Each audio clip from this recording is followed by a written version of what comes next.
training. I think number one, what an instructor should focus on when it comes to self-defense, especially with someone who's physically a little bit, I don't want to say the word weaker, but, not as physically, dominating or whatever. I know that sounds wrong, but anyway. So a good friend of ours, Paul, he runs a corporate awareness self-defense company that does seminars and everything. And I've participated in it, and I learned a lot from him. And the example that Paul always uses is he uses the pufferfish example. A pufferfish is, when it's not all puffed up, it's a small little fish, it looks pretty harmless or whatever. Mm-hmm. But that thing puffs up and it's got those spikes and everything. Nobody messes with it. And I think that's the key first thing is instilling confidence into people of smaller stature or women or whatever, to walk with a pufferfish type of attitude. You know what I mean? Because, coming back to, if we're going to, context is everything, but if we're talking about on the street, if you're talking about someone being vulnerable or being attacked or whatever, again, it goes back to the predator and the prey.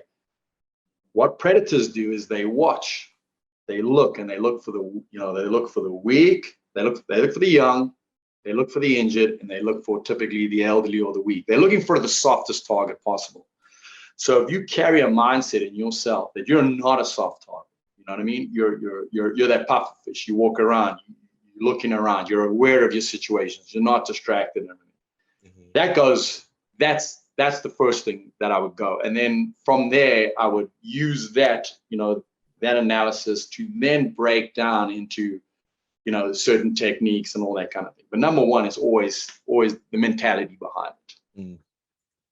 Something I've been thinking a lot about is that I need to look at the statistics, but I believe that most attack situations occur, specifically for females, it occurs between people that they know or that they know of. So it's not usually like, a complete stranger. It's usually maybe a friend of a friend or a friend of their family. So I think that might put them off guard a lot. Maybe they trust the person or. So, yeah, I mean, exactly. And again, it goes back to, like now we're breaking down situations and everything like that. And I think one of the biggest effects of what gets people into bad situations is also we're a polite society. Mm. Many times when you speak to somebody after they've been attacked and you break down the situation, Alec, we all have an instinct where our instinct is just as powerful as any other mammal, any other creature on the earth. You know what I mean? We didn't get to the top of the food chain by being physically dominant. We got to the top of the food chain from our intelligence and from having, a direct touch on our instincts.